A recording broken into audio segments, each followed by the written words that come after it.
साथियों नमस्कार। साथियों खुशखबरी तो मिल गई होगी। आज सुबह सुबह उठने से पहले ही जैसे ही मोबाइल चेक किया होगा तो साथियों खुशखबरी है करोड़ों केंद्रीय कर्मचारी पेंशनरों के लिए, जिसका वो इंतजार लंबे समय से कर रहे थे। आज उनके मोबाइल पर टन टन करते हुए मैसेज आया होगा और ये मैसेज था उनके वेतन और पेंशन से जुड़ा हुआ कि जो जुलाई 2025 से दिसंबर 2025 का जो डीए की घोषणा की गई थी 18 अप्रैल 2026 को 2%, वो अब आपके खातों में आ गया है पैसा 4 महीने एरियर के साथ में। यानी कि आज सुबह सुबह आपके खातों में 4 महीने का एरियर क्रेडिट हो गया है। साथियों 2% डीए यानी कि जिसका न्यूनतम वेतन है 18,000 रुपये, तो 4 महीने का डीए एरियर बनया 1440 रुपये। साथियों 1440, वैसे तो ये रकम बहुत ज्यादा है, बहुत ज्यादा है। और कोई भी आम आदमी जब इतनी बड़ी रकम को देखता है तो उसके हाथ पैर फूल जाते हैं। स्वाभाविक है, क्योंकि पैसा भी तो इतना भर भर के दे रही है ना केंद्र सरकार कर्मचारियों को, पेंशनरों को।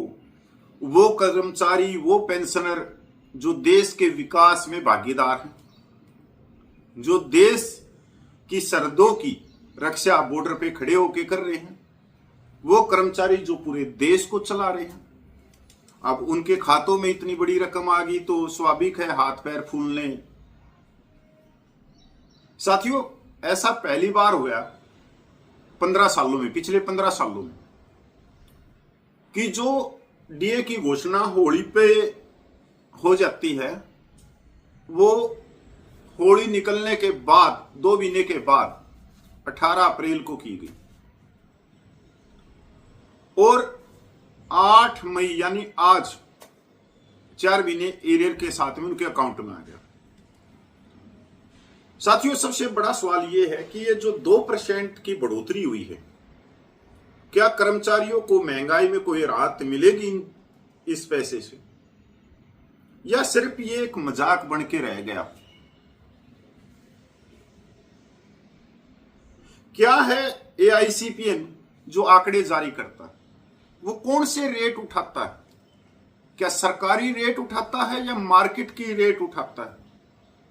अब सरकारी रेट जो हैं, चाहे गेहूं के हैं, चाहे तेल के हैं, चाहे पेट्रोल के हैं, चाहे सब्जियों के हैं, चाहे फ्रूट के हैं, चाहे कपड़े के हैं, चाहे स्कूल की फीस है, चाहे दवाई है, तो वो तो बहुत कम होते हैं सरकारी रेट, पर मार्केट के हिसाब से तो बहुत ज्यादा होते हैं।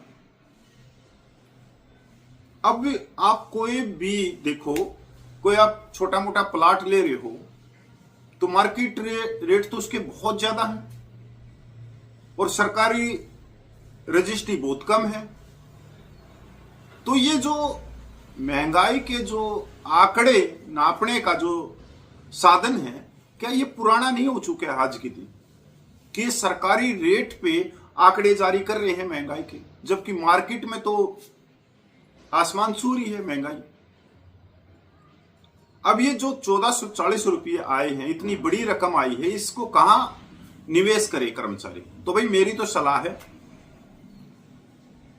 कोई बड़ी सी कोठी ले लो, अच्छे 2-4 किले ले लो, फॉर्चूनर गाड़ियां ले लो, बच्चों को ऑस्ट्रेलिया कनाडा भेज दो पढ़ने के लिए, क्योंकि इतनी बड़ी रकम जो आपके अकाउंट में आई है तो इसको आपको खर्च भी तो करना पड़ेगा ना, और ये खर्च ऐसे तो होगी नहीं।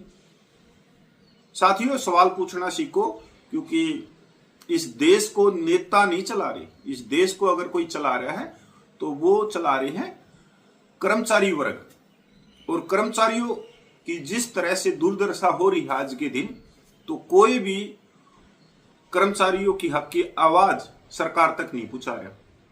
जितने कर्मचारियों के संगठन हैं वो तकरीबन गोद में बैठ चुके हैं। अपने लोभ लालच, अपने परिवार को राजनीति में लाना, अपने बहू बेटी भांजा भांजी इनको बड़े बड़ी नौकरियों में स्थापित करना, बस यही काम रह गया इनका। साथियों नमस्कार।